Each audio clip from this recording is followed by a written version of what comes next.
मातृ साधक काली प्रिया की तरफ से आप सबको नमन। ओम काली। तो आज मैं आ गई हूँ और एक नई वीडियो के साथ।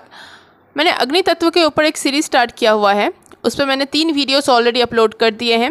ये चौथा वीडियो है। अगर आपने पहले के 3 वीडियोस नहीं देखे हैं तो आप सबसे रिक्वेस्ट करती हूँ कि आप पहले वो 3 वीडियोस देख लें, उसके बाद इस पर आएँ। उसके लिए मैंने एक प्लेलिस्ट क्रिएट करके रखा है। तो चलिए अभी स्टार्ट करते हैं। इनलाइटनमेंट यानी कि मुक्ति, ये कब संभव है? ये बस तभी संभव है जब हमारे इतने जो मिलियंस ऑफ बर्थ हमने लेके रखे हैं उसके जब सब कर्म जल के क्षय हो जाए तभी मुक्ति संभव है। तो सिर्फ बुरे कर्म नहीं, अच्छे कर्म भी, जितने भी कर्म हैं उन सबका जलना ज़रूरी है, तभी जाके हमें आत्म साक्षात्कार, जिसको हम सेल्फ रियलाइजेशन बोलें या फिर मुक्ति बोलें या फिर हाईएस्ट अवेयरनेस का स्टेट बोलें, वो तभी संभव है। तो वो जो क्षय होना, उस कर्मों का जलना, वो तभी संभव है तपस्या के द्वारा, है ना। बिना तपस्या के वो संभव नहीं है। तो बहुत तपस्या चाहिए होता है कि हम अपने बुरे कर्म में या फिर अच्छे कर्म सबसे निजात पाएँ।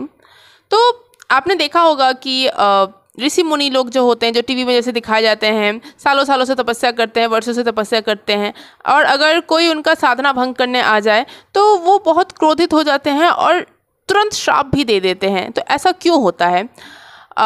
होना तो उल्टा चाहिए ना, मतलब वर्षों वर्षों की तपस्या से उनका मन शांत हो जाना चाहिए, उनमें धैर्य आ जाना चाहिए, लेकिन होता उल्टा है।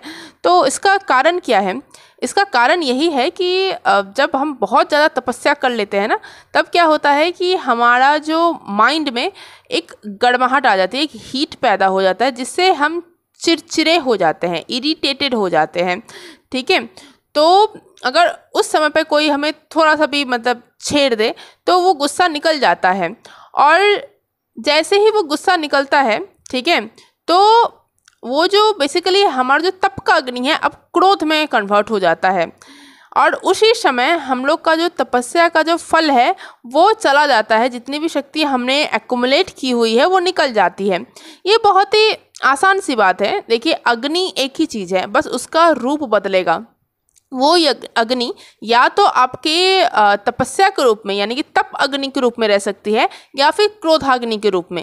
तो जब आप तपस्या कर रहे हैं तब तो वो तप अग्नि आपको बढ़ रहा है, और जैसे ही आपने क्रोध कर दिया तो क्या वही तप अग्नि अब क्रोधाग्नि बन के निकल गया।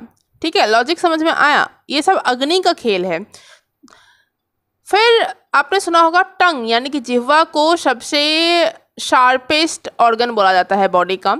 ये इसलिए बोला जाता है कि टंग में, जिह्वा में पावर होता है जलाने का।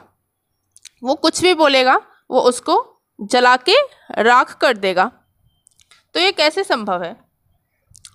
देखिए, जब भी हम कुछ बुरा कर्म करते हैं और अगर हम उसको स्वीकार कर लें, कन्फेस कर लें, ठीक है, तो वो बुरा कर्म का जो फल है काफ़ी हद तक कट जाता है। क्योंकि जैसे ही हमने कन्फेस कर लिया ना, तो हमने काइंड ऑफ पश्चाताप कर लिया। ठीक है, उसी प्रकार जब कुछ अच्छे कर्म यानी कि स्पिरिचुअल एक्सपीरियंस जो हमें होते हैं, या फिर कुछ अच्छे कर्म जब हम करते हैं, दान पुण्य करते हैं, या फिर जो हम मंत्र जप करते हैं, अगर उसको हम बता दिए मुँह से तो उसका फल भी जल जाता है। इसलिए बोला जाता है कि इन सब अनुभवों को, इन सब कार्यों को गोपनीय रखना चाहिए। अगर आपका दायां हाथ दान कर रहा है तो बाएं हाथ को नहीं पता चलना चाहिए। अगर आपका दायां हाथ में आप माला पकड़ के जप कर रहे हैं तो बाएं हाथ को ये पता नहीं चलना चाहिए। ठीक है, तो इसको गोपनीय रखना चाहिए, वरना अहंकार की सृष्टि होती है। फिर जब हम होम करते हैं, जब हम हवि चढ़ाते हैं, तो वो जो अग्नि है ना, उस हवि के गुणों को अपने में खींच लेता है। इसके लॉजिक को ध्यान से समझिएगा। हम होम क्यों करते हैं? हम होम इसलिए करते हैं ताकि हम देवता को संतुष्ट कर सके, है ना। और हवि के माध्यम से, हवि देखिए, प्रसाद भोग जो लगाते हैं वो भी देवता तक जाते हैं स्मेल के माध्यम से, लेकिन वो बहुत समय लेता है। ठीक है, और उतना इफ़ेक्टिव नहीं होता है। लेकिन वहीं होम जो होता है वो तुरंत जाता है। तो इसका लॉजिक समझिए। देखिए क्या होता है, जैसे ही हम हवि चढ़ाते हैं हवि में जितनी भी सामग्रियाँ होते हैं, जब हम उसको चढ़ाते हैं तो अग्नि क्या करता है ना, पहले उसके गुणों को अपने में ले लेता है। लाइक जैसे रथ होता है ना, रथ सवारी को अपने में रखता है, वैसे ही मान लीजिए अग्नि एक तरह का सवारी हो गया। उसने उसके गुणों को अपने में खींच लिया और हवि को राख बना दिया। अब क्या होता है, अब अग्नि स्मोक, ठीक है, धुआं भी प्रोड्यूस करता है, जिसको हम ईथर से रिलेट करते हैं, ठीक है, आकाश से रिलेट करते हैं। तो वही धुआं उस गुणों को लेके जो अग्नि ने अभी तक पकड़ा हुआ था हवि का, उसको अपने साथ में लेके ऊपर उठता है, ठीक है, ऊपर उठता है, ईथर का फॉर्म ले लेता है और तब वो इतना सूक्ष्म हो जाता है कि देवता अब उसको ग्रहण कर पाए, ठीक है। मतलब देवता जो होता है ग्रॉस प्रसाद से बेटर सूक्ष्म शटल होम ज़्यादा पसंद करते हैं। अब समझ में आई आपको कॉन्सेप्ट? क्योंकि देवता खुद में ही सूक्ष्म है, उनका एक डायमेंशन होता है। अब आई गेस आपको होम का सही फंक्शनिंग समझ में आ गया होगा। अब होम देखिए 2 प्रकार के होते हैं। एक तो जब हम हवि चढ़ाते हैं, ठीक है, वो भी एक प्रकार का होम है। लेकिन जब हमारा देहांत होता है, जब हमारा मृत्यु होता है, तब जब हमें अग्नि में जलाया जाता है, तो वो भी एक प्रकार का होम ही होता है। उसमें हमारे शरीर का जो पंचभूत हैं वो हवि के रूप में चढ़ाए जाते हैं, ठीक है। फिर जब हम होम करते हैं तब हम सामग्री का बहुत ध्यान रखते हैं कि उसमें कोई कीड़ा मकोड़ा ना रहे, ठीक है, इसका खास ध्यान रखा जाता है। वरना सात्विक देवता के होम में वो तामसिक चीज़ें जो कीड़े मकोड़े होते हैं वो आ जाने से दिक्कत होता है, ठीक है, वो देवता उसको स्वीकार नहीं करते हैं।